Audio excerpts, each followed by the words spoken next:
वही दिन है जब भारत के 3 सबसे बड़े क्रांतिकारी स्वतंत्रता सेनानी शहीद हुए थे। लाहौर की सेंट्रल जेल में उन्हें फांसी दे दी गई थी। भगत सिंह और सुखदेव थापर सिर्फ 23 के थे और शिवराम राजगुरु महज 22 के थे। अपने छोटे से जीवन काल में उन्होंने इतना छोटा जीवन जिया, लेकिन फिर भी हम उन्हें भारत के स्वतंत्रता संग्राम के सबसे प्रमुख चेहरों के रूप में याद करते हैं। सुखदेव और भगत सिंह ने भारत की आज़ादी के लिए अपना संघर्ष तब शुरू किया जब वे कॉलेज में ही थे। उन्होंने एक संगठन की स्थापना की जिसे उन्होंने नौजवान भारत सभा नाम दिया, ताकि वो अपने कॉलेज के साथियों और दूसरे युवाओं को आज़ादी की लड़ाई में शामिल होने के लिए प्रेरित कर सकें। कुछ सालों बाद उनकी मुलाकात राजगुरु से हुई। पुणे निवासी राजगुरु एक संस्कृत के विद्वान और एक पहलवान भी थे। चंद्रशेखर आजाद से प्रेरित होकर वो आज़ादी की लड़ाई में शामिल हुए थे। 1927 में भारत के लिए संवैधानिक सुधार और स्वशासन की संभावना पर रिपोर्ट देने के लिए साइमन कमीशन का गठन किया गया, लेकिन इस कमीशन में एक भी भारतीय के न होने से कई स्वतंत्रता सेनानी बहुत नाराज हुए। लाला लाजपत राय भी उनमें से एक थे। उन्होंने 1928 में लाहौर में इसके खिलाफ विरोध प्रदर्शन किया। लाला लाजपत राय को पुलिस अधीक्षक जेम्स स्कॉट ने निशाना बनाया और बुरी तरह पीटा। गंभीर रूप से घायल होने के कुछ दिनों बाद उनकी मृत्यु हो गई। उसके बाद इस विरोध प्रदर्शन ने एक क्रांतिकारी मोड़ ले लिया और बहुत से नौजवान क्रांतिकारियों ने इसमें शहीद हुए लाला जी और अन्य लोगों की शहादत का बदला लेने की ठानी।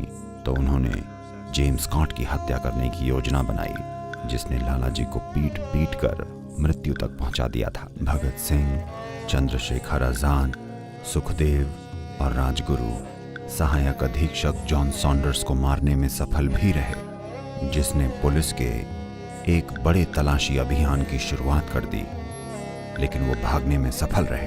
पुलिस की इन्हें ढूंढने और गिरफ्तार करने की ढेरों कोशिशों के बावजूद भी ये नौजवान चुप नहीं बैठे और न ही उन्होंने आज़ादी के लिए अपनी कोशिशें छोड़ी। 1929 में अंग्रेज सरकार ने ऐसे बिल पास करने की योजना बनाई जो भारतीयों के अधिकारों को और भी ज्यादा दबाने वाले थे।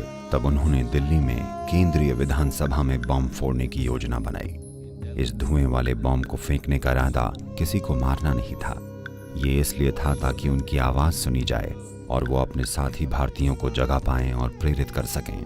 हालांकि भगत सिंह और बटुकेश्वर दत्त, जिन्होंने असेंबली में बम फेंका, वहां मची घबराहट और भगदड़ में भाग सकते थे, पर उन्होंने ऐसा नहीं किया, बल्कि वहीं खड़े रहकर इंकलाब जिंदाबाद के नारे लगाते रहे।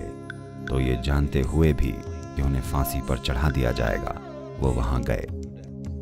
सुखदेव और राजगुरु भी पकड़े गए जब लाहौर में पुलिस को उनकी बम फैक्ट्री का पता लग गया। असल में इस मामले में सुखदेव मुख्य आरोपी थे। आधिकारिक रूप से इस मामले को अंग्रेजी राज बनाम सुखदेव और साथी के नाम से पुकारा गया। इन सभी क्रांतिकारी घटनाओं की योजना बनाने वालों में सुखदेव ही प्रमुख थे। यहाँ तक कि जेल में भी वो खामोश नहीं बैठे। मुकदमे के दौरान भगत सिंह और उनके साथियों ने प्रसिद्ध जेल भूख हड़ताल शुरू कर दी, जो कि जेल में ब्रिटिश कैदियों के मुकाबले भारतीय कैदियों के साथ हो रहे अनुचित व्यवहार के खिलाफ थी। वो अनिश्चित काल के लिए भूख हड़ताल पर चले गए। उनकी मांग ये थी कि क्रांतिकारियों के साथ राजनैतिक कैदियों की तरह व्यवहार किया जाए। आखिर में अंग्रेजों ने उनकी कुछ मांगे मान ली और उनमें से ज्यादातर ने सितंबर में अपनी हड़ताल खत्म कर दी। लेकिन भगत सिंह के लिए ये काफी नहीं था। उन्होंने अब भी भारतीय कैदियों को राजनीतिक कैदियों की तरह मान्यता मिलने की मांग जारी रखी। आखिर में अपने पिता के सीधे आग्रह का मान रखते हुए उन्होंने 116 दिनों बाद अपनी भूख हड़ताल खत्म कर दी।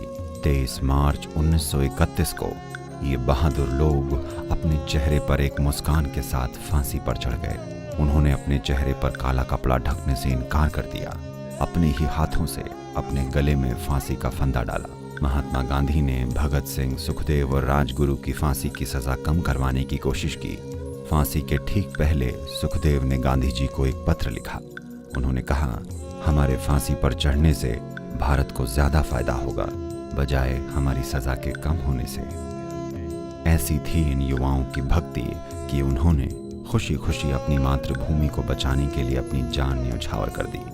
और इस दिन हम याद करते हैं कि कैसे राष्ट्र के लिए उनके जीवन की भेंट ने इस पीढ़ी के लिए और आने वाली पीढ़ियों के लिए, हम सभी के लिए एक स्वतंत्र राष्ट्र का निर्माण किया है। नमस्कार।